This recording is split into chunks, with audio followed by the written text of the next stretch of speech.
So, as you've seen, we are not here to tell you a story about how to get wealthy. We're not here to tell you about how brilliant or smart. This is not a story about how amazing we are. This is a story about passion and grit. I'm gonna let my husband start. This is David. And David doesn't like to tell his story. He doesn't like to tell his story because he feels like it inflates himself. But the fact is, he has a really amazing story. So this is actually the first time that he's going to fully tell the early part of his story and his background, because I have asked him to please tell it, because I think you'll find it really interesting and relevant. David? Good evening. Jordan's right. I am going to share things with this group tonight that I have never shared with anyone ever, because I think you might find some common ground. I was like, I think, a number in this audience. I was a child of wealth and privilege. My ancestors came over on the very first boats to America, and over the succeeding generations after that, several of them were quite important figures in American history. My grandfather, 3 years after he graduated from Yale, created the Candy Lifesavers. He was the only Republican in Franklin Roosevelt's administration, and a couple years after that, he created American Broadcasting Corporation. He was the founder and chairman of ABC Television, and chairman until he died. His son-in-law, my father, I'm his namesake, was a lot smarter man than I've ever been, and he spoke 6 languages. He was, at a young age, a powerful player in the United States government. I grew up in Washington. As a boy, I swam not infrequently in the White House pool. I visited Camp David on the weekends. These were things that even my friends, I didn't have friends that did that. We were in a different space. Not particularly religious, I carried the cross in front of the bishop in the National Cathedral. I share these, I also carried a burden of high parental expectations. I am guessing there's some in this room that have dealt with that in the middle of the night in the last couple of years. My parents knew where I was going, and they were going to be sure I was going to get there. I went to an elite New England prep school, all boys school, where we went to chapel 7 times a week and twice on Sunday. I hated my days of my years in that prep school, but and all my classmates were from the same, were similar background. It was not a diverse crowd. The best thing that happened to me those years is I found Boys Harbor, which was a camp for tough kids from inner city New York kids, largely African American and Puerto Rican. I signed up. I spent my 11th grade, the whole summer, 10 weeks of the summer, as a counselor at a camp just outside New York City, where I slept in a cabin with 16 kids, same age as me, any one of whom could have beat me up in a second where they were so inclined. I had to learn how to form these kids who were rising through adversity. They were grabbing for any chance to get out of the life they had, and I had to figure out ways to get these kids to work together. And it's when I began to learn some negotiating skills, because like I said, anyone could have beaten me up anytime they wanted to, and to help form them into a cohesive group. So I learned some negotiating skills and leadership skills at that age, that summer, and it was a meaningful change from anything I'd done in my life. I liked it so much in the last week. I said, I'm signing up. I'm doing this again all next summer. I was accepted into Williams College, which probably some of you guys have heard of it. It's a pretty good school in college in New England. And as I said, my future was secure. I think it was freshman year where I played golf with Richard Nixon, and my father had a bad back, and I was one of those country club games. I knew how to play pretty well. Subsequently, I sat in the seat directly behind Richard Nixon on his private plane when flying from New York down to Miami when he was nominated for President of the United States. Very fortunately, my father did not join his administration. But my parents made it very clear to me, you're going to law school when you graduate, and in 10 years you're running for Congress. I pushed back. I finally pushed back and said, I'm not going to law school. They had a really good picture. I did not have a plan B. I just knew that plan A wasn't right for me. Plan B was presented to me. I was invited to spend the day with Tom Watson, a family friend. I had a wonderful day. Tom Watson's father started IBM, and Tom Watson was CEO and chairman of IBM at the time. I had a wonderful day with Tom Watson, walking through the woods near his place and talking about a wide range of things. At the end of that day, he offered me no law school. He said, right out of Williams, I want to hire you to work for me directly at IBM. That's the kind of job opportunity not many people get. And I think fewer turn down. I left 2 weeks after I graduated Williams. I went to Europe. I had taken pictures and sold pictures professionally since I was 16 years old. I signed up with a Paris photo agency that I knew would give me enough money to pay for gas and tins of sardines. I bought an old Land Rover and drove out into the Sahara Desert.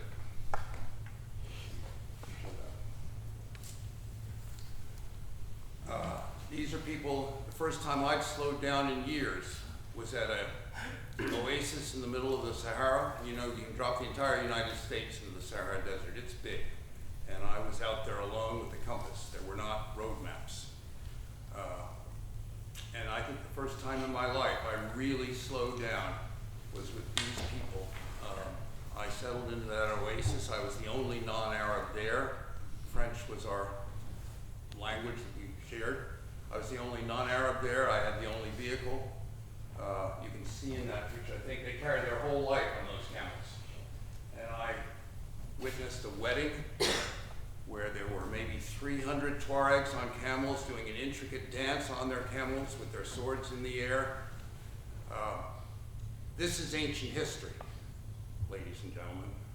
They're the sons and grandsons of those people. Picture I took when I was not a lot older than you. Are some of the most extreme fighters in the militant Islamic insurgencies in that part of Africa now. They no longer ride camels, they drive pickup trucks with 50 caliber machine guns on the back, and they're mean people, they're tough people. I went from there through the Congo. I went into Rwanda. At a time there were genocidal killings in a period of 3 months. They estimate somewhere between 80,000 and 200,000 Hutu were killed. That the numbers are that wide apart suggests that I took pictures of large trucks full of mutilated bodies, which received a lot of attention. Not enough attention to stop the genocide. People wanted to look the other way. It was so traumatic for me that I took a vacation. A friend in Nairobi asked me, "You know how to go across Africa. You know all the passages, all the places where there are ferries that work and where you can get through borders without too much trouble and so on. I will pay you a ridiculous amount of money to move my brand new Mercedes Unimog from Munich to Nairobi." And I thought, I can do this. I'll make it more fun. I raced motocross when I was at Williams. I approached Yamaha, and they thought it would be great to first trans-African moto raid. So we did that. I had a team, and I was in all the motorcycle magazines in Europe for several months, and those were funny times. That led to my second pretty extraordinary job offer after I turned down law school and turned down IBM. I was offered by Yamaha to take over public relations in Africa. I was 24 years old, 23, 24 years old. That was it was virgin territory, the entire continent. It was an incredible job with huge benefits, and I turned it down. I went to Nairobi. I learned to fly, which is my lifelong passion, and for 2 years, I flew anyone, anywhere. I was the cheapest game in town. I would fly anyone, anywhere for the price of the rental of the plane and $10 an hour. I flew supplies to Diane Fossey's camp in the Ruwenzori. Some of you may have heard about Gorillas in the Mist, that woman. I flew supplies out to Diane Fossey and Jane Goodall at Gombe, and Jane Goodall remained a friend. As some of you probably heard of Jane Goodall, a pretty amazing woman who worked with chimps and has done a lot for the world on issues of hope since. And I dated Beryl Markham. I was 25, she was 75. And I took Beryl every Tuesday. I took her out to lunch. She liked her pink gin fizzes. And we would sit in Bobby's Bistro and have pink gin fizzes, and she would tell me about the early days of flying in Africa. She is, maybe one or two of you know her name. She was the first person, man or woman, to fly west across the Atlantic Ocean. Extraordinary woman, and it was an amazing time to be there. Flying in Africa was crazy dangerous. You left Nairobi and turned and said, if I'm not back in 5 days, send out search and rescue. There were no radios, there was no GPS, and distances were so large that you carried spare fuel in 5-gallon tin debbies inside the cockpit. 30, 40, 50 gallons in little 5-gallon tins in the passenger seats of the plane, because the distances were that large. I lost a number of friends. Why did you fly? Because I was passionate, I thought I was, and I was young. This picture, I went to the ends of the world. This is Lake Turkana, and I was up there, fisherman Lake Turkana, that's on the border of Sudan and Ethiopia. I picked up my strangest passengers. There was an Israeli gentleman starting a crocodile farm on the coast of Kenya for crocodile skins for the Milan fashion industry, and he needed to get his farm up and running. I picked up 4 6-foot live crocodiles with their snouts taped shut and Kotex pads over their eyes, and they were strapped into the plane, and I was told, given a gun and said, just shoot them if there's any problem. I traveled 4 hours with 4 large crocodiles straining to get out of their seats. I did that just once, and I thought I was done with that. I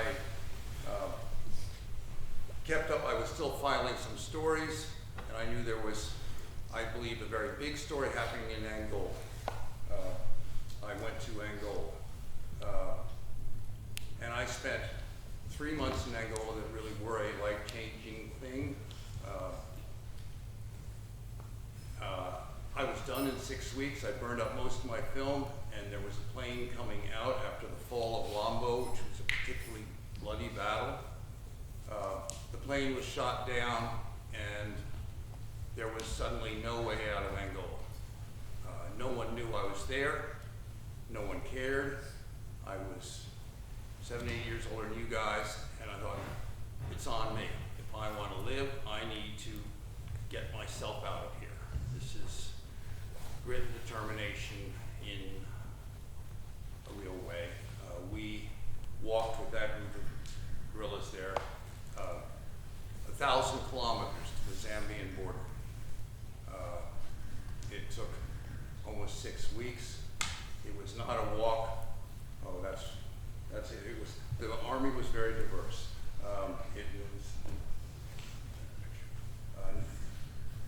It was not a walk down a path.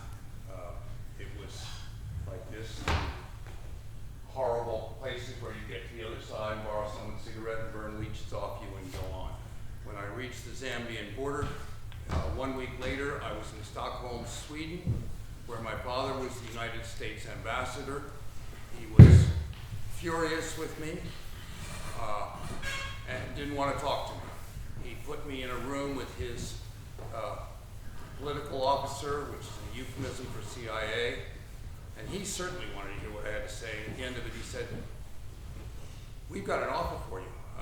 We would love you to keep doing exactly what you're doing. You're a pilot, you move around Africa well, you speak some languages. We will pay you very well to work full-time for Central Intelligence Agency." So 3 years after I'd turned down law school, I'd had 3 pretty extraordinary career offers. I turned the CIA down.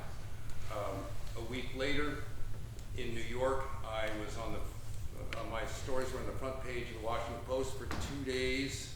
They were in 36 magazines and newspapers around the world about America's secret involvement in a war in Africa.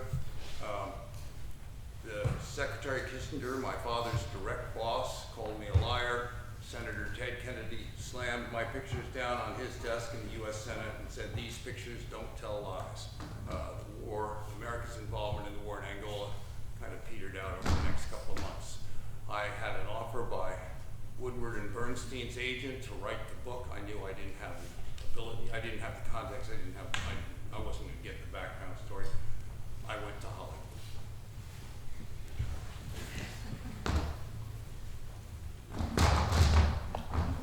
Jordan doesn't have our pictures because we didn't think we were staying in Switzerland, and they are in a box in a hangar in Colorado. All of her pictures, I had a few. Can you hear me, or do I need the microphone? You can hear me. Okay. So I'm not that interesting, but I have a story. My family moved to Texas shortly after the Civil War from the South, from Tennessee. So I'm one of those rare people who's 6th generation Texan, both sides of my family. And they moved to the Panhandle, which is a very dry, dusty place. And surviving in the Panhandle, a lot of people died of dust pneumonia. They died of just living in dugouts, really. And so I came from a very, very hardy stock. And my mom grew up on a farm. And, you know, these are the kind of people who, you know, they just live in a small town and you don't really have a lot of ambition or expectations, but my parents were different. And they moved to a big city and they gave me the best education. My mom was one of the first people in the state of Texas to be a female and get her certified public accountant's license. And then she ran a company with about 25 employees doing audits. And she wanted to make sure that her daughter got the very best education. And she wanted to make sure that I was afraid of nothing. Problem was, she didn't think I would leave and go so far away. And I did. I ended up going to Paris, and I studied at the American University of Paris, and I studied international economics. And I was fascinated by emerging economies. And at that time, it was the beginning of globalization, and I was young, and I thought that globalization was going to be the ticket out of war. I thought everybody's going to have to work together. This is just like, this is the utopia we've all dreamed of, and now we're all taking that back now. But anyway, I graduated from the American University of Paris, and I was not done seeing the rest of the world, and Texas was way far off my radar. So I actually had a Turkish friend who said, "Hey, why don't you come live with us in Istanbul? There's a job at this firm, Finance Invest was the name of it. It was a, and I I went there and I did quantitative analysis on the stock market. So I loved Istanbul, and I lived there for 2.5 years, and I really liked finance. But at the end of the day, I realized that to continue going on the track that I was on in finance, I was going to need a PhD in physics, and I thought, well, I did do well in physics, but a PhD sounds pretty dry. I think I want to do something else. So I went back to Texas and I applied to law school, got in, and but it wasn't going to start till the following fall. My parents had a house in the mountains. And I moved to TASIS, New Mexico for a short time, take a break before law school, and I met David Smith.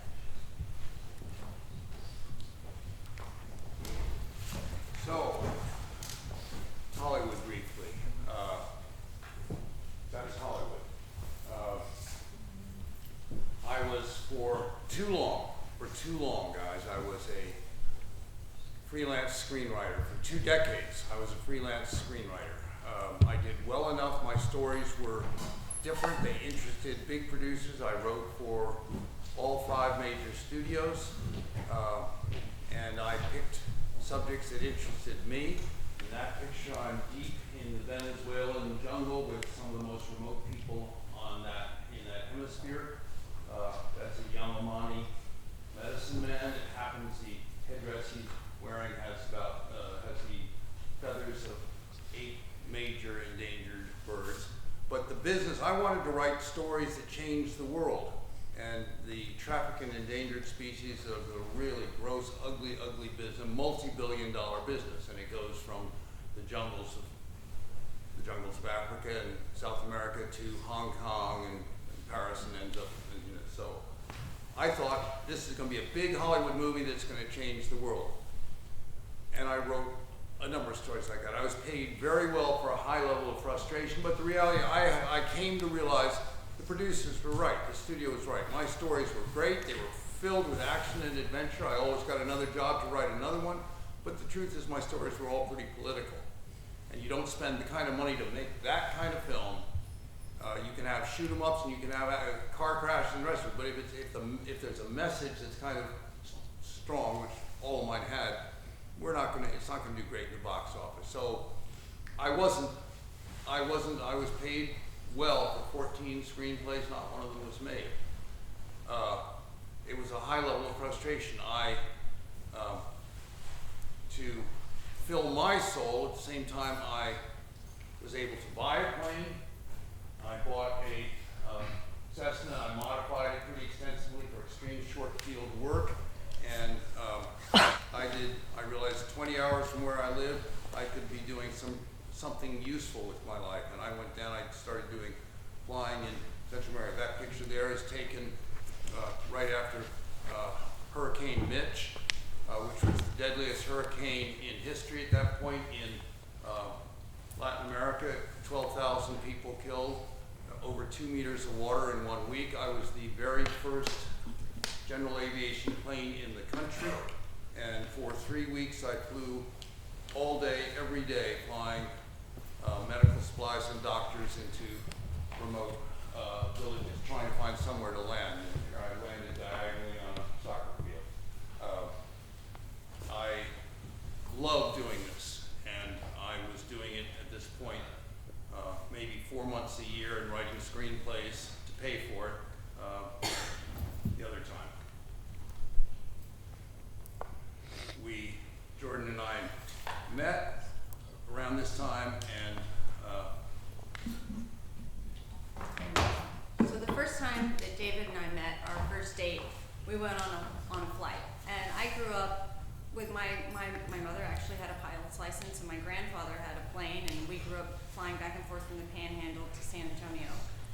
So being in an airplane, a small plane, wasn't anything new to me, but getting weightless was brand new. And David would take you up, and you would go straight up, and then he would drop the plane, and everything would go flying, but it was so fun. It was like being on a roller coaster. And he just had a way of making everybody feel comfortable in an airplane. And yeah, that was our first date. When I was living in Istanbul, it was interesting because I kept dreaming about this guy with a beard and blonde hair in an airplane. And I even told my girlfriend, so weird that I keep dreaming about this guy, and then I met him. It was absolutely so bizarre and kismet. And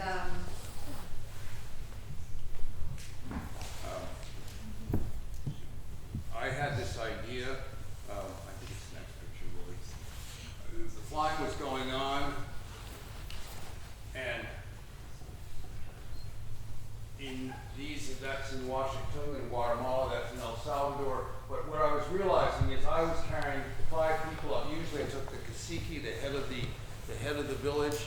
I took the religious head of the village. I took the school teacher and the most powerful woman in the village. And I take them around and kind of representation group. They look at where you're having illegal logging on your land. Look at this problem, and they would come down and they would talk about it to the other villagers. But I was so aware after my experience in Hollywood and being around, going, gosh, if only I could film this.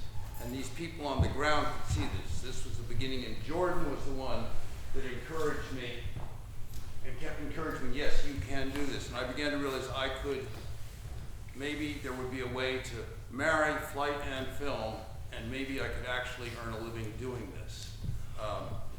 The deal, I came to realize that in order to, I couldn't do it by myself. Jordan had so many life skills that I didn't have, her business acumen, her organizational skills, the way she led people, and I realized with some difficulty that in order to marry flight and film, I had to marry Jordan Vaughn. So I didn't know it back then, but I know it now, that my superpower, and I think my children would probably agree, I know Bruno did, that's our dog there, that my superpower is that I help people find their greatness, and then I help them achieve whatever it is that they want to be great at. And I could see in David his passion. And it's so rare to find people who really know what they want in life and have a passion and want to grab it. And I felt like David blew open my world when I went to Central America with David, and I met the communities and I saw the landscape from above. I knew that was my next step in life, was to be with David. And nobody thought we could do it. We clearly have an age difference. Our whole families came together unbelievably because they had absolutely nothing in common. In New York and our minister said he was really proud that we were making an honest dog out of our Bruno.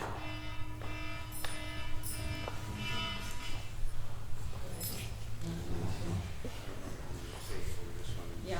So immediately, David was in a hurry. He was going to take everything that could come his way. So we immediately moved to Costa Rica. Costa Rica is the Switzerland of Central America. At the time, it has no army. It's a very, very peaceful place. At the time, it was not at the crossroads of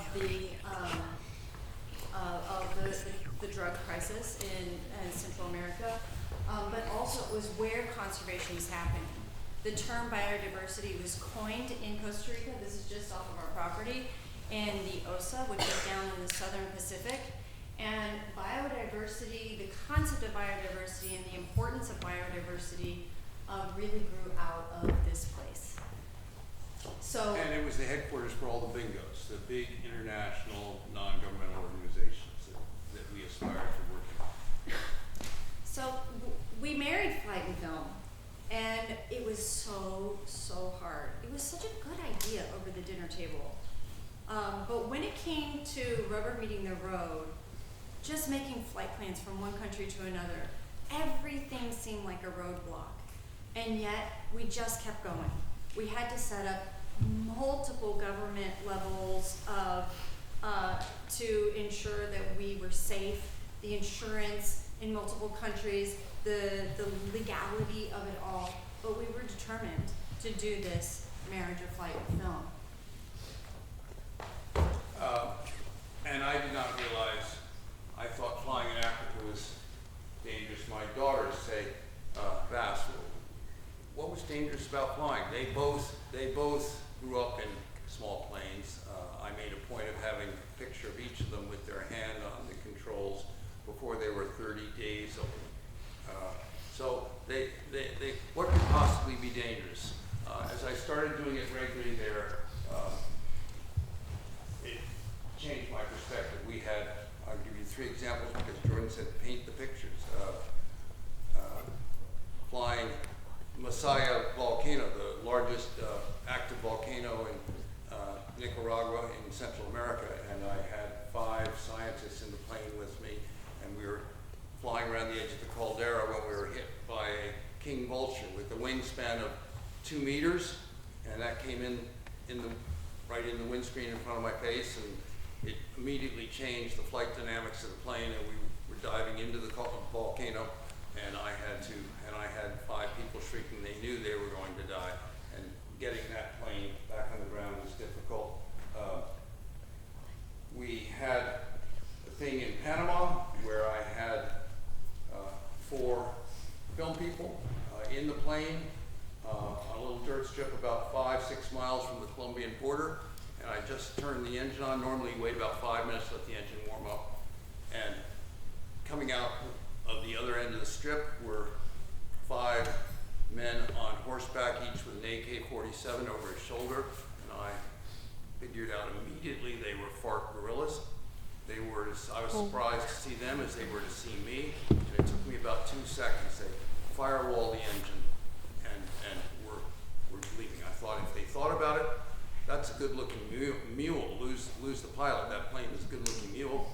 They didn't think that. If they knew there were 4 Americans inside, those are very, very valuable hostages. And I firewalled it. They removed their AK-47s and were pointing at them. I was accelerating too slowly straight at these guys that were pointing automatic weapons at the plane, and I really didn't know for several seconds.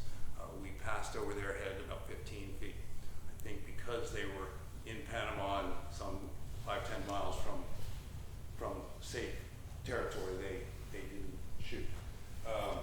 I flew every year the same day in April, a wonderful turtle survey with scientists, 3 scientists sitting on the right seats of the plane, and we took off before dawn in San Jose, went up into the middle of Nicaragua, and then dropped down to 500 feet and flew from the middle of Nicaragua all the way down to the Panama Canal.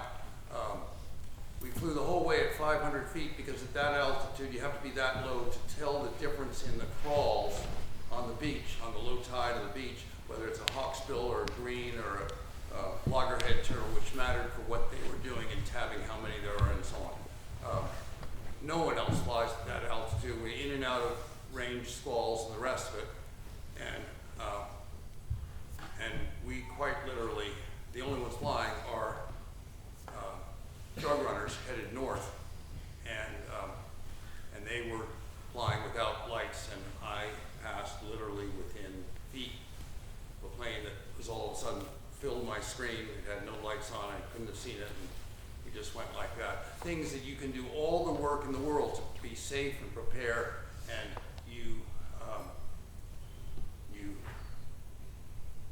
flying can be very dangerous. It can also be wonderfully fun, and that picture there was taken with the selected pin zone in the plane, and that was near our house, and she was the head of the Nature Conservancy, one of the large bingos, and she was terrified of planes, probably smarter than some of the rest of us.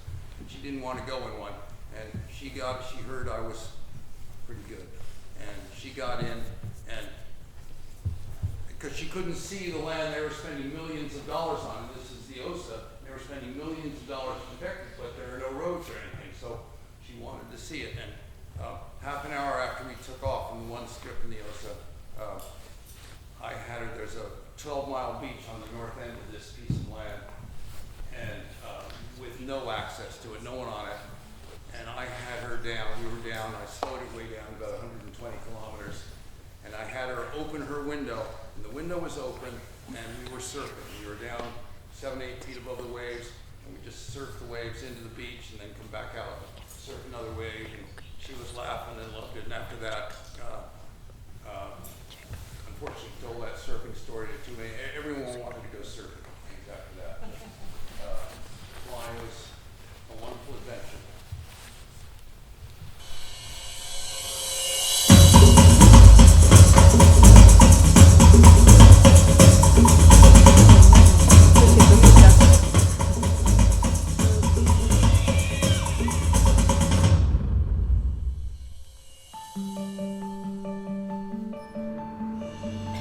For more than a decade, CAVU has offered all stakeholders an aerial perspective, and we regularly fly community leaders, members of the media, and elected officials. As a lifelong pilot, it's difficult for me to overstate the impact of the low-level aerial perspective. When you fly along 1,000 feet, 1,500 feet above the ground, and compare and contrast a healthy, vibrant ecosystem with a threatened or mismanaged system, one gets it immediately. That was a terrific overflight. We got the cacique, the alcalde, and Waldo flying around low over their lands.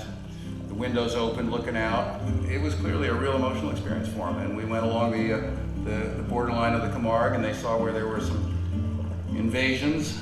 They'd heard stories about these invasions, these illegal taking of their properties along the borderline, but they didn't really know that. And the overflight gave them some really useful knowledge. With the Embera's help, that corridor can be a reality, can be protected.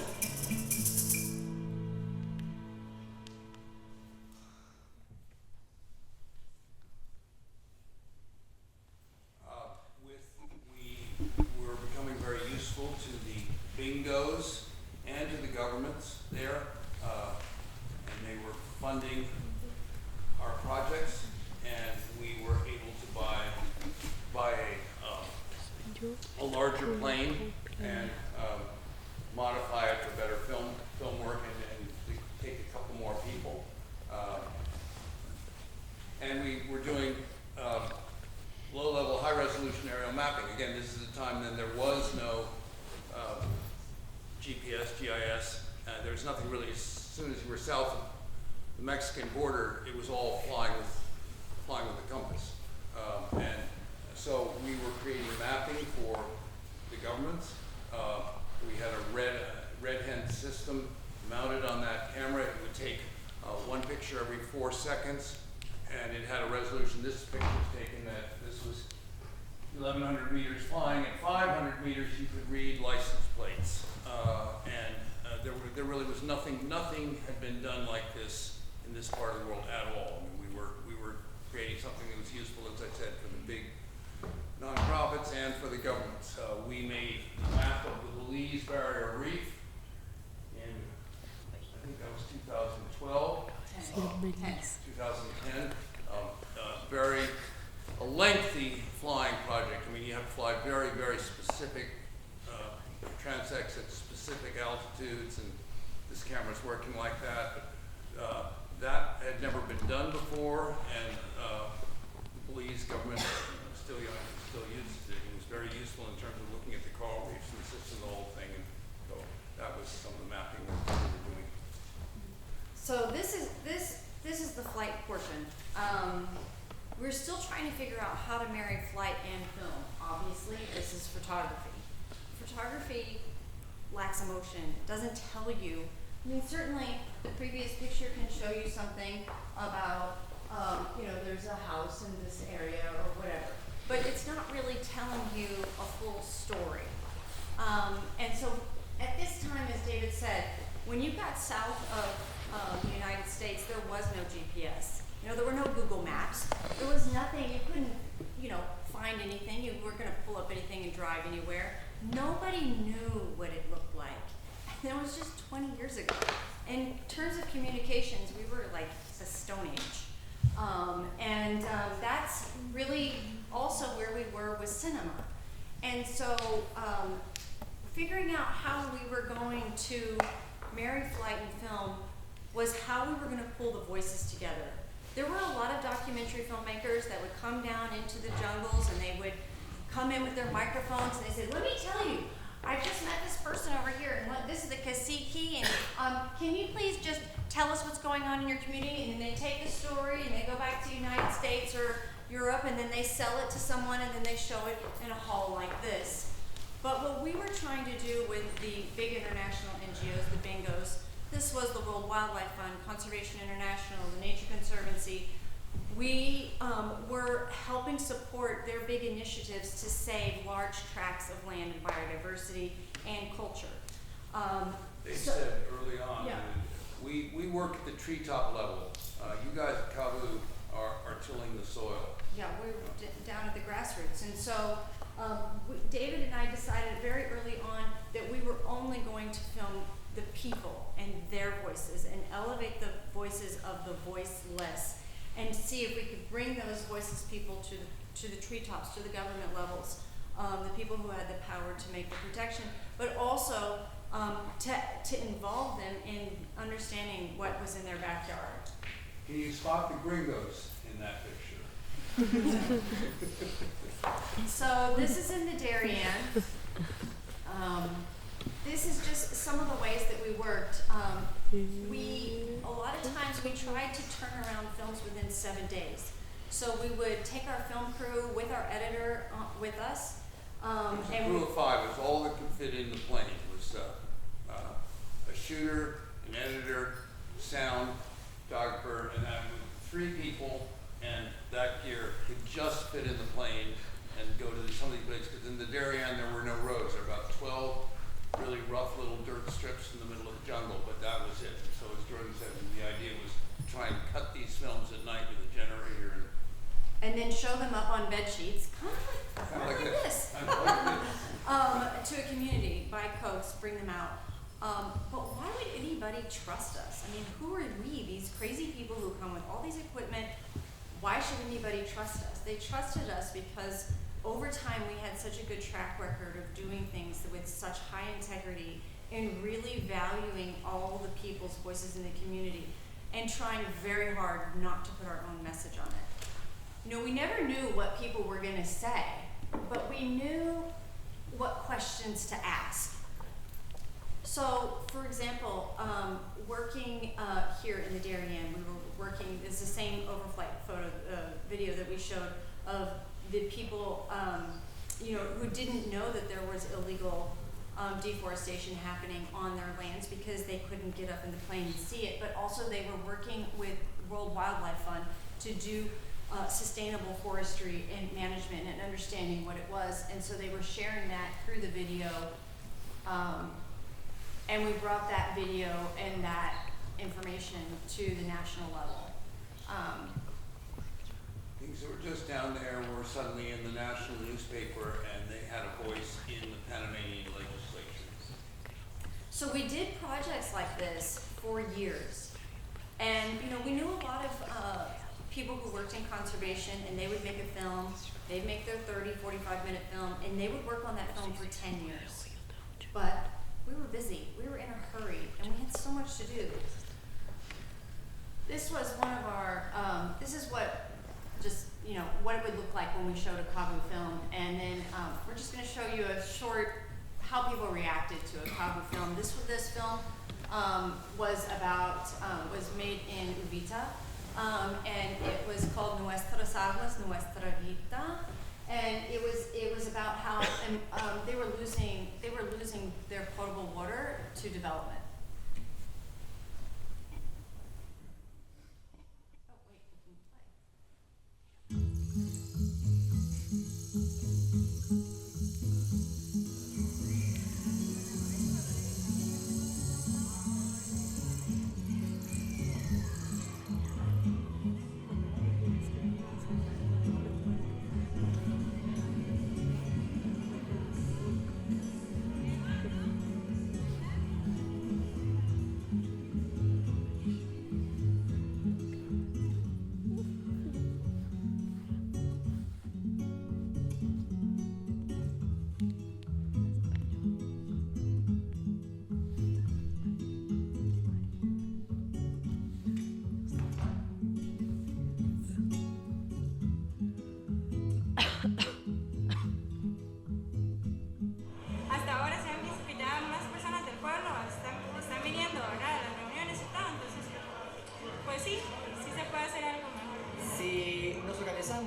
exponemos queda mucho por hacer y todavía se puede hacer mucho.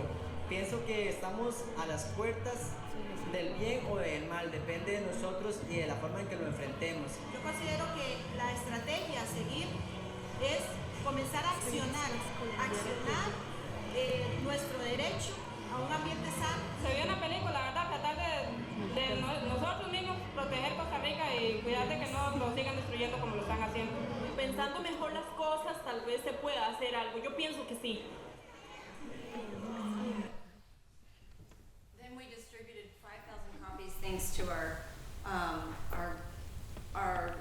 all of our bingo friends. We distributed and the Board and Betty Moore Foundation 5,000 copies to the government and to all the schools. In every school in Costa Rica. And this is just an example of all the people that we worked with over time. So in this 10 years, this is about 2011. 10 years, 9 countries, 14 outreach campaigns, 1,000 overflights, and 100 more local partners. But it was another shift. So I told you that 20 years ago, we were basically living in the communication stone age. It was like pre-microwave. No, who can cook without a microwave? So there we were, and the major shift was people had talked about it. We all knew that video was going to happen on the internet, but nobody could ever believe it. I mean, in 2008, I was at my house in the OSA, and I was connecting my flip phone to my computer so I could download my emails, and I'd come back 30 minutes later and they'd be there. So people were saying, and then someday I'm going to be able to stream video and we're going to watch it. Nobody believed that any of these communities anywhere, and sure enough, as you all know today, what we have. So David and I realized that CAVA was going to make a change too. We could reach so many more people. And I think also that we were planning to start a family, and I think that I had rolled the dice a very long time, and the drug situation was getting worse in this peaceful country, and I think we, for a number of reasons, decided it was time to move to the States. So when we moved to the US, we moved to a short format film, and we also changed our name.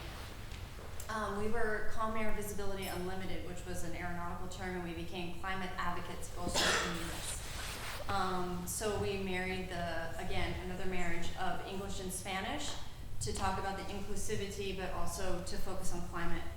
And we moved to short form story formats. So all 3 of these, which is, were 3 to 10 minutes. Series of 6 or 8, 10, 6, and 8 parts. And we decided to work more obliquely on climate, and we picked something relevant that we could actually have a very strong outcome on, and it was on methane in New Mexico. So methane is 83 times more potent than greenhouse gas than CO2. And it leaks alongside wells, but it is something you can capture. Wait, so we were making a real effort to involve everyone in this story. So, gentlemen, on the left there is an oil and gas executive. Here I'm interviewing a rancher whose home was directly downwind of one of these areas, and how he felt it was impacting their health. This is a scientist who was measuring the methane emissions from these wells here. This is on a flight telling my shooter what I wanted him to capture. And you can see it's very dense, the well population. And we interviewed governors. Yeah. This is Governor Hickenlooper of Colorado. Who's now a senior U.S. senator. And we launched the event. And different than hanging it on a sheet, we launched it in a large theater. But what was important about this is that afterwards we had guest speakers, and the whole campaign was wrapped inside of an outreach campaign. We're going to just show you the first 5 minutes.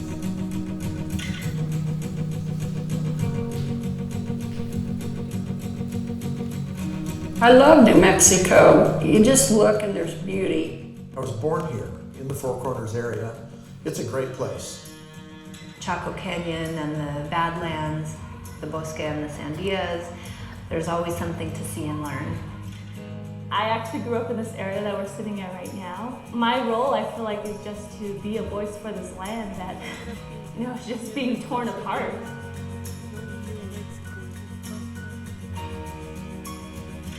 I'm David Smith, founder and president of CABU.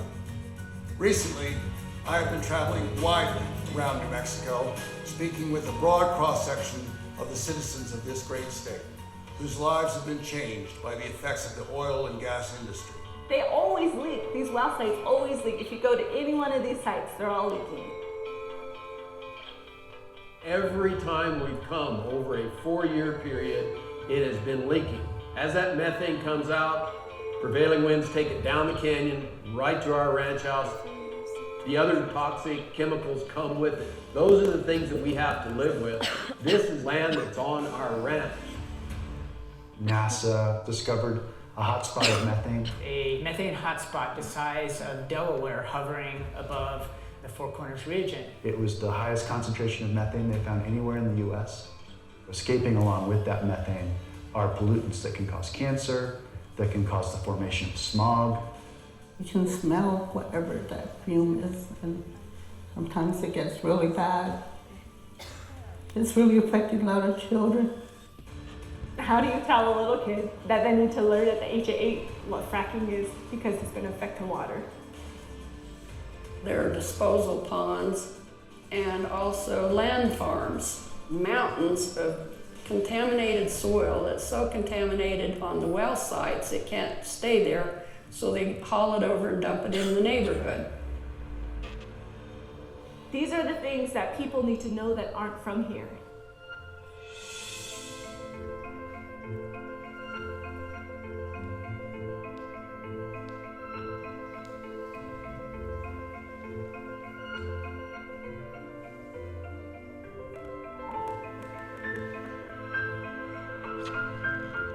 How did we become so reliant on a single industry?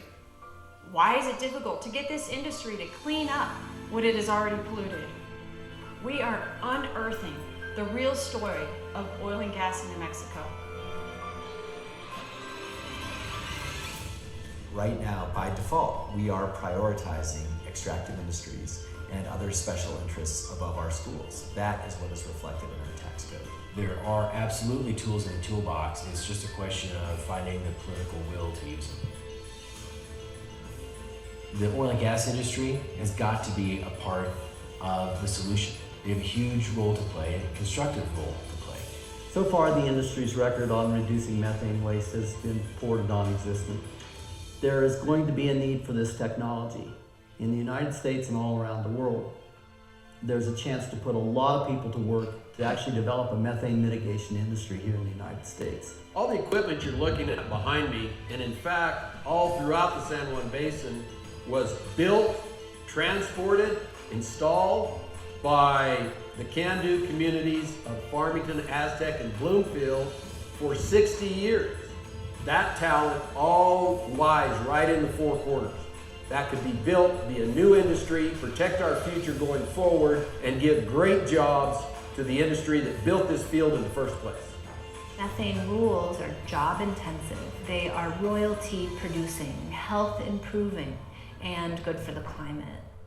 Methane greatly contributes to climate change, and it's imperative that we address the health concerns, the concerns of God's creation, of the justice issues related to this.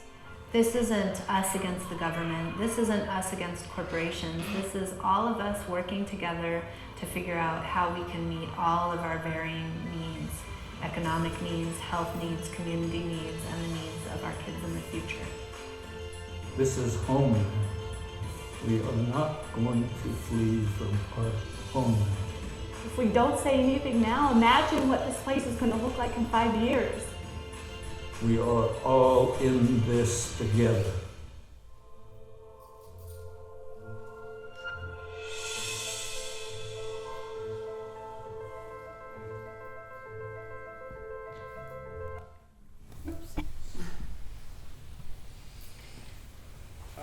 That was a very successful campaign, and it led to change rules. And oil and gas is still the predominant industry in New Mexico, but it is much cleaned up, and that was a very successful campaign. We won an Emmy for some of the work we did there. That was our videographer, and we're producing and directing it. Much more important to me personally, 2.5 years ago, October 22. We were inducted into the Smithsonian. We are in the National Air and Space Museum on a permanent display, and on a loop every 7 minutes there's footage of us flying in the jungles of the Amazon, and that display is about 40 feet from Charles Lindbergh's flying suit and a couple of wingspans from the Wright brothers flyer. I will certainly never have anything else as significant to me personally. So I see that we've gone a little bit long. So we would just like to tell you why we want to tell you this very circuitous story. And it basically comes down to a couple things, which is grit and hard work and passion. And really, at the end of the day, nothing comes easy nothing worth having comes easy or is handed to you. It comes through a lot of hard work and failure over and again. And I think that the reason I wanted you to hear David's story is because all the things he did along the way, all the various choices he made, built something that you could have never thought sitting at 16, 17, 18 that you would become. But if you always make a choice about what your passion is and follow your passion, you will end up in a place that it will be an amazing story, and you will be so proud. Follow your passion. Follow your passion. I didn't find what I needed to do till I was 40 years old. Fail again, fail better. Try again. This is our favorite quote. Do you know this quote? It's a good one. It's a good one. Albert Einstein also said, failure is progress towards success.